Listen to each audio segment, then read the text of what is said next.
एक ऐसे अय्याश राजा की कहानी जिसके अपनी बहन से थे संबद्ध पत्नी की इस हाल में कराई थी परेड। आज हम आपको एक ऐसे राजा की क्रूरता की कहानी बयां करेंगे जिसके चलते वह एक समय के लिए पूरी दुनिया की नजर में सबसे अजीब राजाओं में से एक बन गया। कोई मानता है कि उसका काल महान था, तो कोई कहता है कि वह बेहद बुरा था। उसके ऐसे ऐसे किस्से कहानियां प्रचलित हैं जिनके बारे में सुनकर आप भी चौंक जाएंगे। इस राजा का नाम है गायस जूलियस सीजर जर्मेनिकस यानी कालीगुला। यह रोम का तीसरा सम्राट था।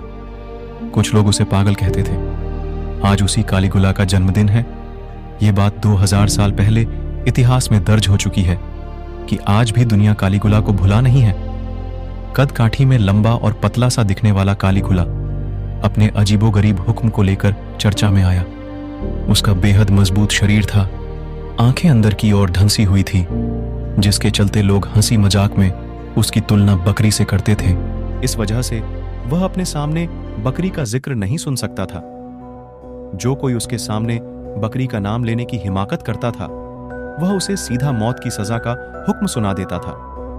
सिर्फ इतना ही नहीं, कालीबुल्ला अपने साम्राज्य में किसी मजबूत बाल वाले को देखना पसंद नहीं करता था। ऐसा कोई उसे नजर आता था तो वह तुरंत उस शख्स को पकड़कर बाल छिलवाने, शेव करवाने का हुक्म दे देता था। उसके इन अजीबोगरीब हुक्मों के कारण वह हमेशा चर्चाओं में बना रहता था। कालीगुला को घोड़ों से विशेष प्रेम था, खासकर वह अपने इंसिडेंट्स को बहुत मानता था। उसके साथ कालीबुला इस कदर लगाव हो गया कि उसने अपने घोड़े को घर बनवाकर दे दिया। काफी लोगों का यह भी कहना है कि उसने अपने घोड़े को अपने राज्य का बड़ा मंत्री बना दिया था। बहन से थे उसके संबंध कालीगुल्ला को लेकर यह बातें भी कही जाती हैं कि जब वो किशोरावस्था में था तो अपनी परदादी के साथ रहा करता था। इसी बीच उसके अपनी बहन जूलिया ड्रुसिला से शारीरिक संबंध भी बन गए। उसने हमेशा अपनी बहनों के प्रति बहुत प्यार दिखाया, खासकर जूलिया के प्रति। जूलिया की मौत के बाद कालीबुला ने रोम के वीनस मंदिर में अपनी बहन की मूर्ति लगवाई थी। बता दें, वीनस मंदिर को रोम में प्यार की देवी का मंदिर माना जाता है। वहीं कालीबुला अपने सहयोगियों और मंत्रियों के प्रति जरा भी नरम नहीं था। वह उन्हें जब तक परेशान करता रहता था।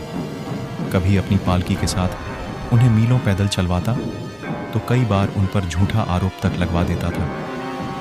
यहाँ तक कि इन्हीं झूठे आरोपों के चलते उन्हें मौत की सजा भी सुना दी जाती थी। उसने अपने उस सहयोगी को भी नहीं बख्शा जिसकी मदद से वह राजा बना था। उसने मार्को नाम के इस सहयोगी पर अपनी पत्नी को अपने पास सेक्स के लिए भेजने का आरोप लगाया था। दोस्तों के सामने अपनी ही पत्नी की करा दी थी। नग्न परेड कालीगुला ने 4 शादियां की थी। उसकी पहली पत्नी की मौत हो गई थी। उसने अपनी दूसरी पत्नी को उसकी शादी के दिन ही अगवा कर लिया था। उसकी तीसरी पत्नी एक दूसरे मर्द से पहले ही शादीशुदा थी। उसकी चौथी पत्नी मिलोनिया ने उसे कुछ हद तक काबू किया। वह बहुत सुंदर और बुद्धिमान थी, लेकिन कालीगुला ने अपने दोस्तों के सामने मिलोनिया की नग्न परेड करा दी थी।